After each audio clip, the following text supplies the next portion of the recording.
극한 직업 에스겔이라는 제목으로 하나님 말씀 증거하도록 하겠습니다. 에스겔에서는 48장인데 5뭉치가 있다 그랬습니다.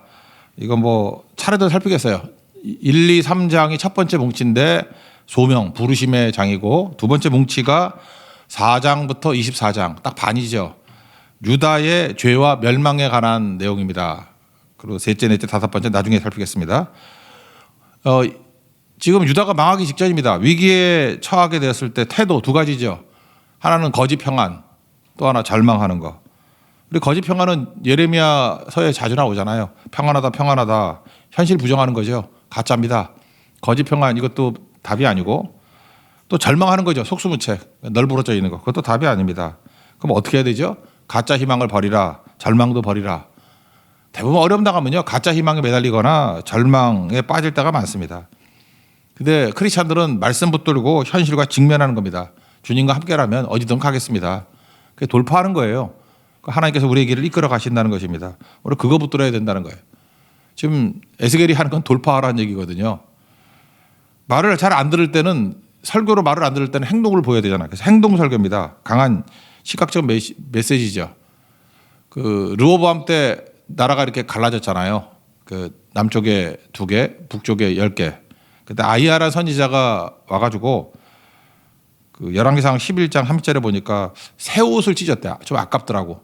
새 옷을 쫙 찢어서 12조각 만들고 난 다음에 여로보암 만나가지고 10조각을 주죠. 솔로몬의 손에서 찢어 10지파를 너에게 준다. 그냥 준다 그러면 될 건데 꼭 옷을 찢어가지고 주니까 굉장히 선명하겠죠. 그러니까 북쪽 이스라엘 백성들도 이 하나님의 심판이다. 이 분열은 하나님의 심판이다. 그걸 깨닫게 만드는 그런 겁니다. 이사야서를 보십시오. 20장에 보면은 이사야가 3년 동안 이건 뭐죠? 벗은 몸과 벗은 발로 다녔답니다. 이유가 뭐냐? 젊은 자나 늙은 자가 다 벗은 몸과 벗은 발로 볼기까지 드러내요. 수치를 보이리라. 이거 보여준다고. 그러니까 선지자도 참 하기 쉬운 거 아닙니다. 그죠? 이렇게 실제로 몸으로 보이면서 메시지를 증거했다 그런 겁니다. 똑같이 에스겔서에도 행동 설교가 4개가 나오는데, 첫 번째는 토판에 그림 그리는 거, 두 번째는 왼쪽으로 390일 자고 오른쪽으로 40일 자는 거. 그러니까 여러분들 이렇게 뒹굴면서 자는 거를 복으로 여기십시오. 선지자는 그것도 못하게 이렇게 한쪽으로만 자게 만들었어요. 그러니까 등창 걸리지 않겠어요, 이거? 그 다음에 세 번째는 이거 진짜 힘든 건데, 음식을 인분, 참 멋있게 번역했네. 사람 똥으로 구워 먹게. 이게 참 못할 일이죠. 그리고 내일 살피겠지만 이제 5장에 넘어가면 머리털과 수염 깎아가지고 날려보내고 하는 그런 메시지가 있습니다. 오늘 3가지 살펴보도록 하겠습니다.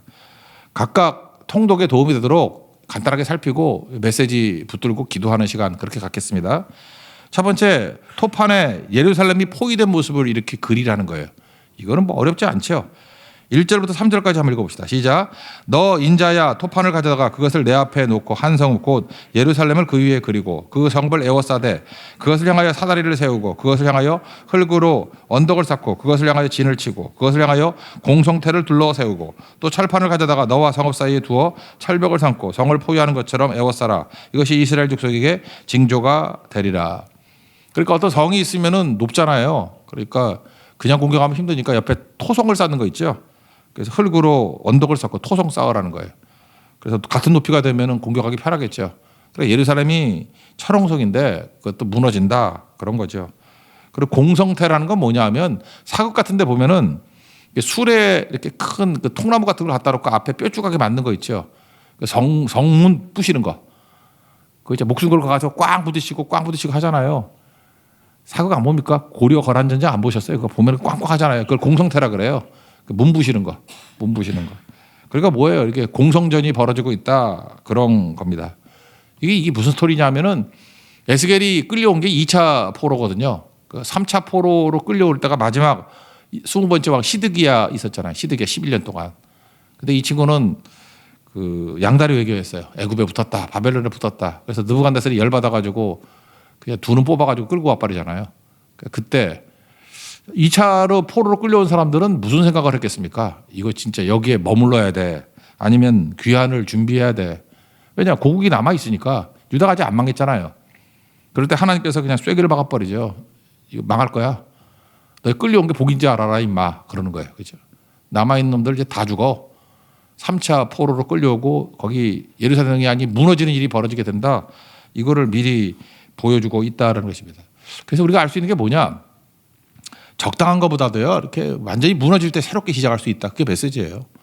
하나님께서 함께 하실 때는 무너지는 것도 너무 겁낼 필요 없다는 것입니다. 무너지고 난 다음에 하나님께서 그걸 통해서 새롭게 시작하게 만드신다.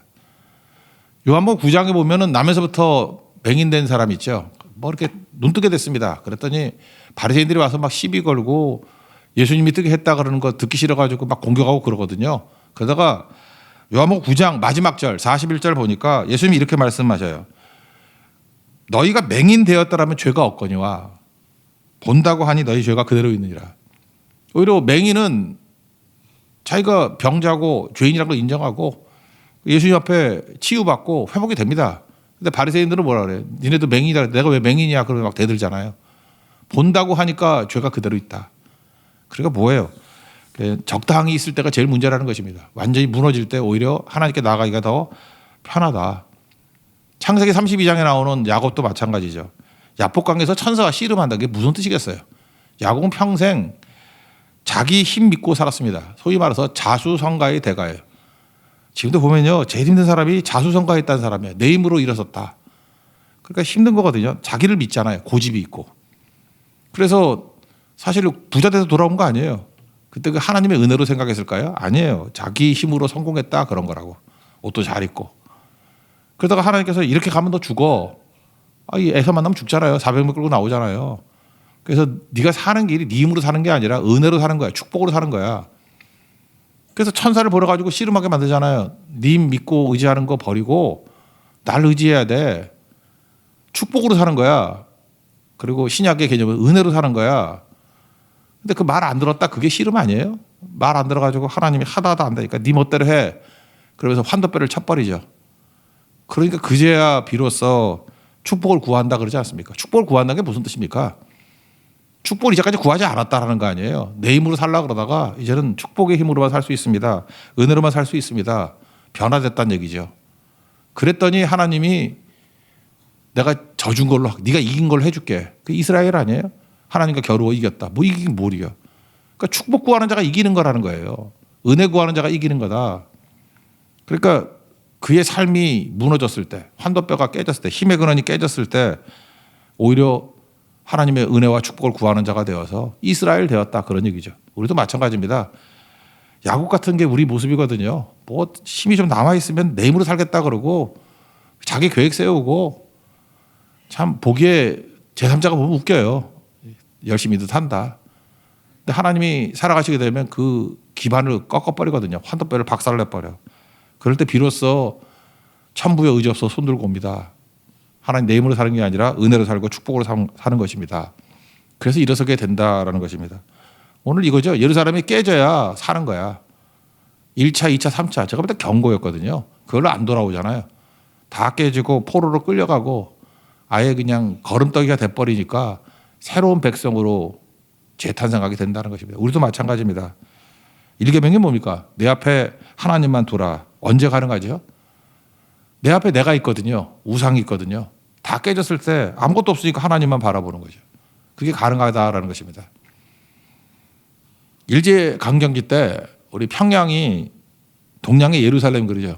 항상 그 예루살렘 그런 거 조심하십시오. 뭐 우리가 예루살렘 좋은 거 아니에요. 자부심, 자랑 이런 게 있잖아요. 전도 안 했어요. 생각보다. 평양 그 부흥이 있었고 그런데 전도 별로 없었어요. 전도기가 다 식었는데 그래서 평양이 뭐 예수 제대로 믿는 사람 거기 다 모여 있었다니까. 신학교도 평양이 있었어요. 평양신학교잖아요. 평양신학교가 내려와가지고 뭐지 총신되고 장신되고 그렇게 된 건데 평양신학교 거기 있었다고. 그러니까 중심 이상하게 간 거예요. 근데 한국전쟁이 터지면서 뭐 공산당이 예수 믿는 사람 다 죽이고 하니까 다 도망쳐 왔잖아요.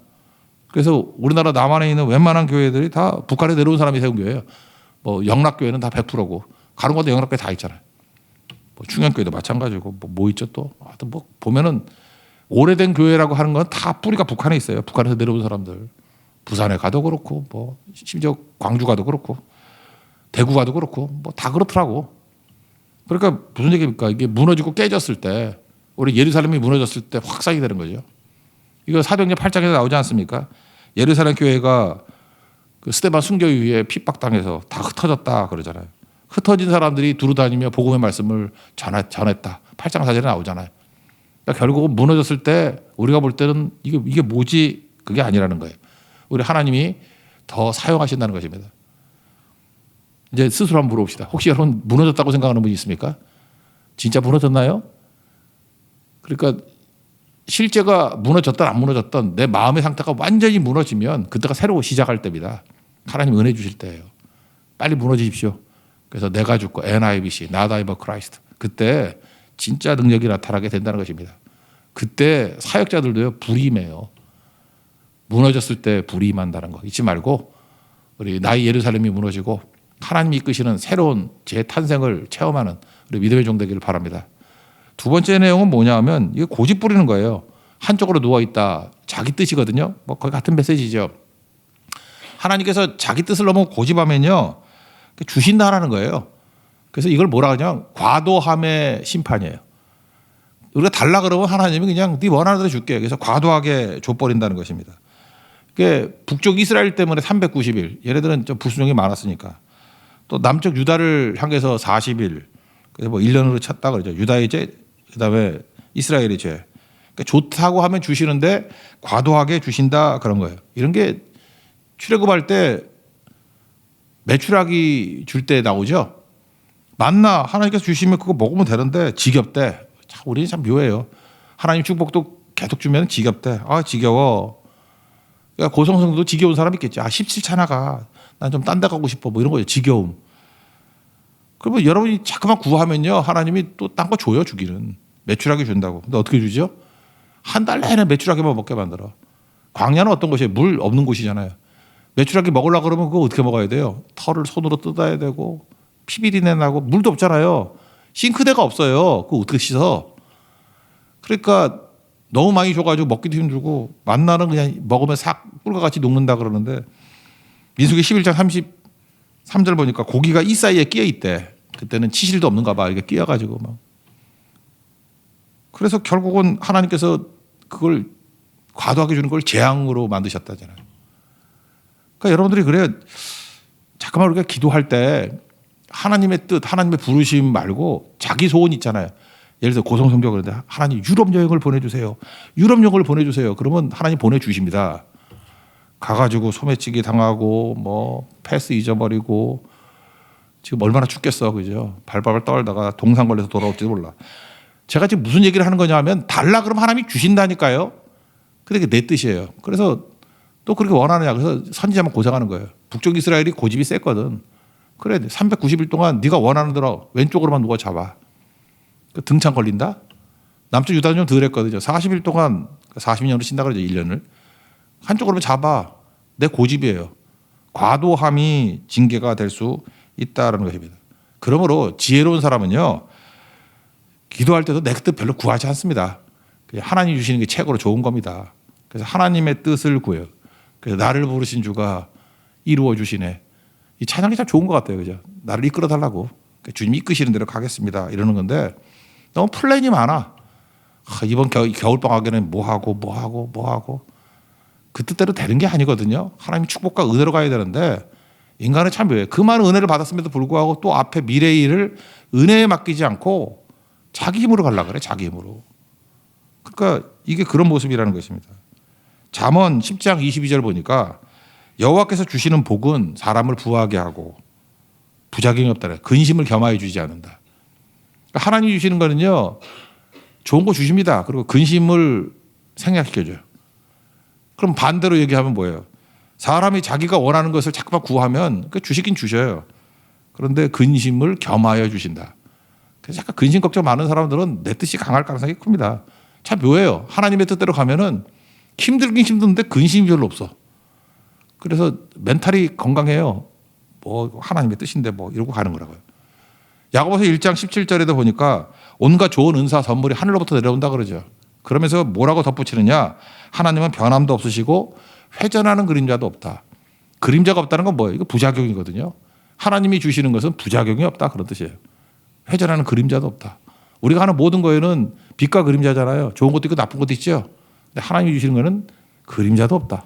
부작용이 없다. 그러니까 하나님의 뜻대로 가면은 건강하게 살아갑니다. 그러니까 뭐 별로 그렇게 멘탈 약하지 않고 간다라는 것입니다. 반면에 내 거 잠깐 구하면 멘탈이 안 좋아요. 시편 106편 15절 보니까 여호와께서는 그들이 요구한 것을 그들에게 주셨을지라도 자꾸만 구하면 주십니다. 자꾸만 뭐 달라 그러면 준다고요. 그런데 그들의 영혼은 쇠약하게 하셨도다. 우리 보면 그래요. 뭐 부자 갖고 다 얻은 것 같아. 우리 좋아하는 게 뭐예요? 뭐 돈 많으면 부자, 뭐 높은 집, 좋은 대학, 뭐 이런 거 아니에요? 좋은 집, 좋은 차 그런 거 아닌가? 아니, 우리 주변에도 있어요. 그거 다 가졌어. 다 가졌는데 한번 만나보라고, 신방 한번 가보라고. 영혼이 쇠약해져가지고 이게 제정신이 아니야. 맨날 약 먹고 살고 어디 좋은 정신과 있으면 소개해달라고 그러고. 뭐 왜 이렇게 살죠? 딱 시편 106편 15절 말씀 그대로예요. 그들의 영혼은 쇠약해졌다. 누가 이렇게 살래요? 이렇게 살라고 우리를 디자인한 게 아니잖아요. 그럼 하나님의 뜻대로 사는 게 제일 좋은 거겠죠. 그러니까 잠잘 때 여러분 자유롭게 자죠. 이리 뒤척 저리 뒤척 하는 게 좋은 겁니다. 복입니다.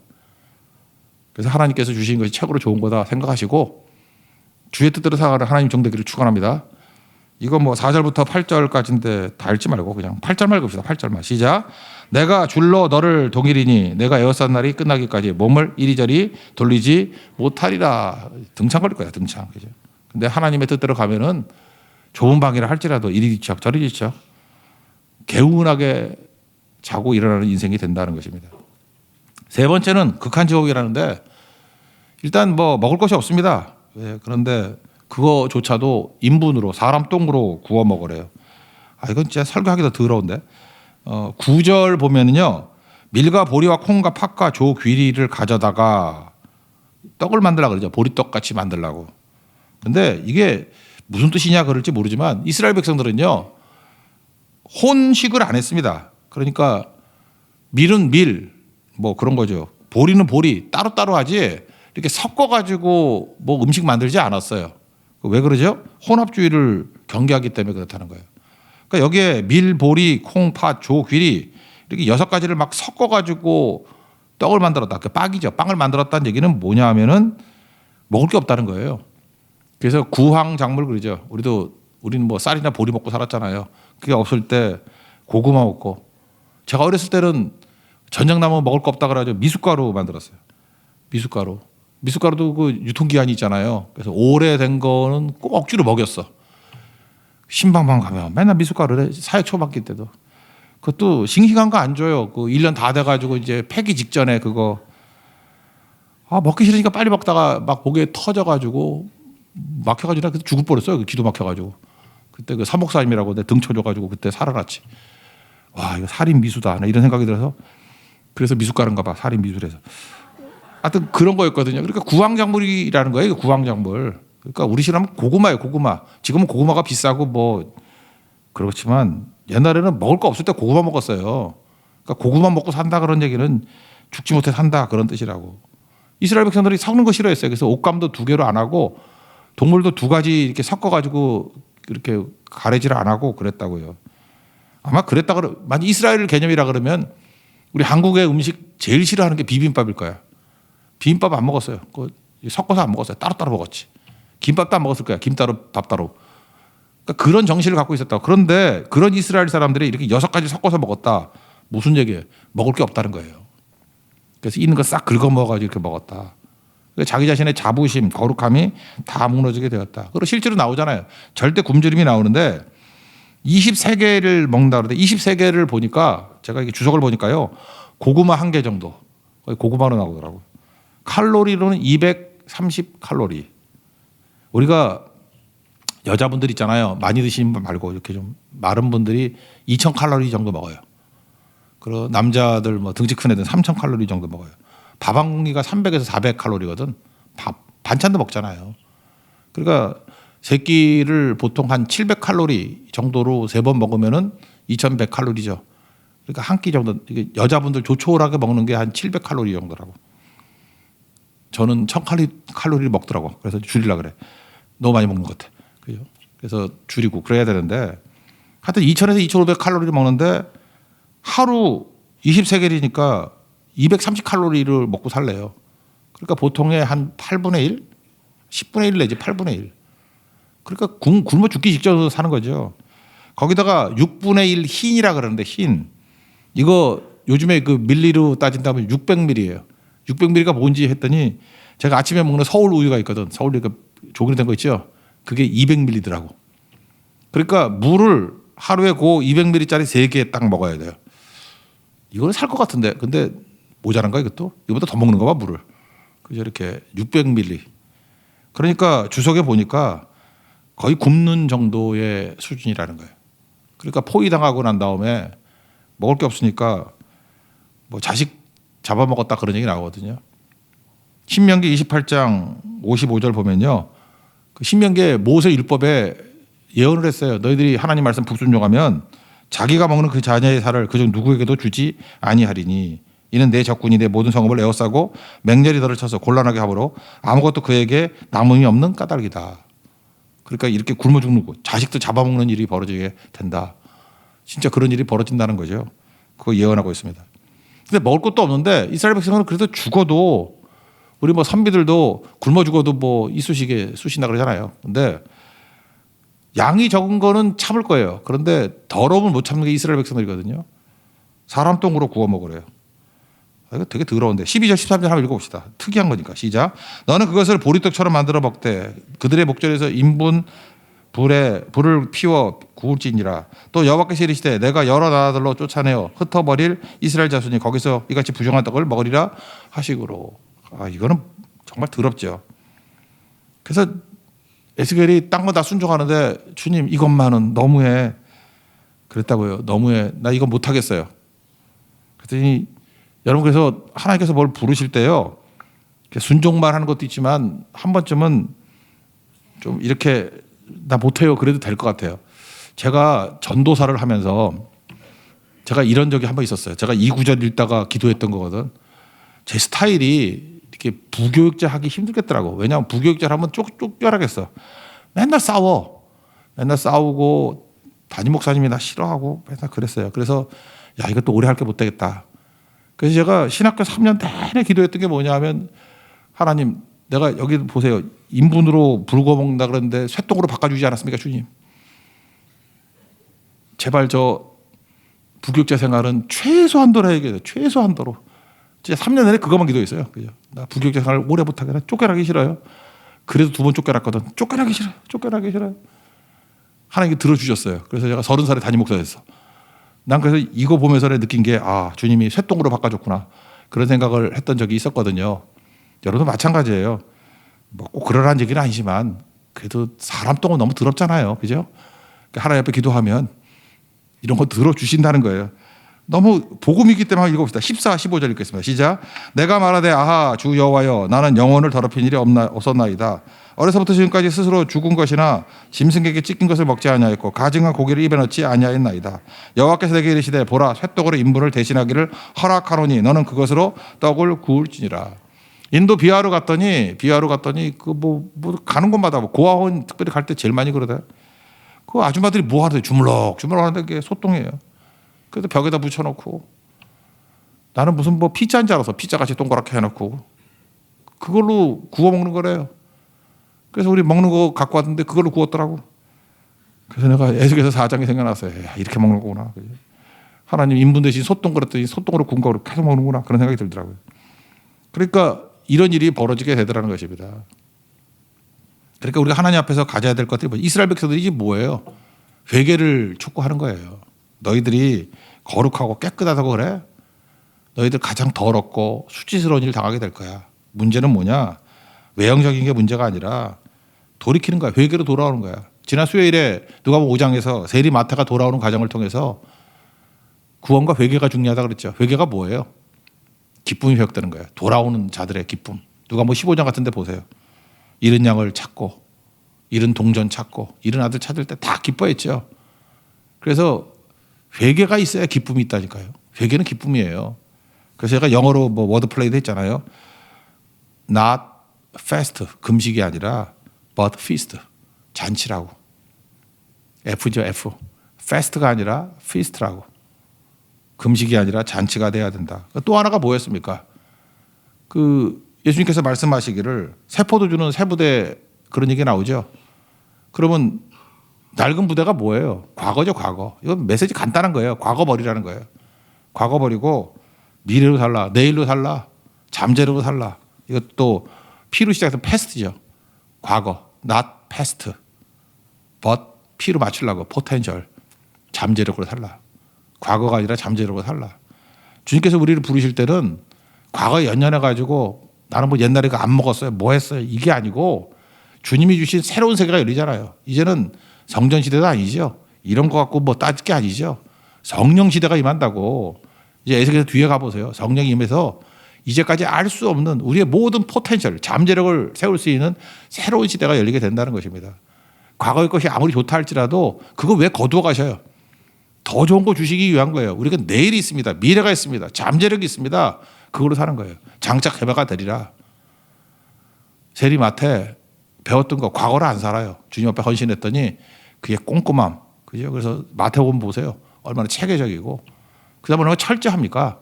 비뚝촉하는 거, 세금 받아내는 그 지독함을 가지고 구약을 130회나 인용하면서 쓰잖아요. 그게 포텐셜이에요. 잠재력이고. 의사 누가를 불렀을 때도 보면 의사의 성실성 그리고 치밀함 사용하시잖아요. 그게 포텐셜이죠. 과거 갖고 사는 게 아니라 내가 가진 걸 갖고 미래를 살게 만드는 것이 하나님의 뜻이라는 것입니다. 그래서 우리 인생 가운데 과거 잊어버리고 과거에 했던 거 반복하지 말고요. 미래에 하나님께서 더 큰 거 주실 것을 바라보고 나아가는. 그리고 너무 힘들 때는 사람 똥은 너무합니다. 소똥으로 바꿔주세요. 그럼 바꿔준다고요. 그래봐야 똥은 똥이지. 하여튼 간에 하나님 앞에서 이런 은혜의 응답을 주신 하나님을 붙들고 주의 말씀과 함께 동행하는 믿음의 종 되기를 축원합니다. 예, 자리에서 일어나겠습니다. 370장 찬송하겠습니다.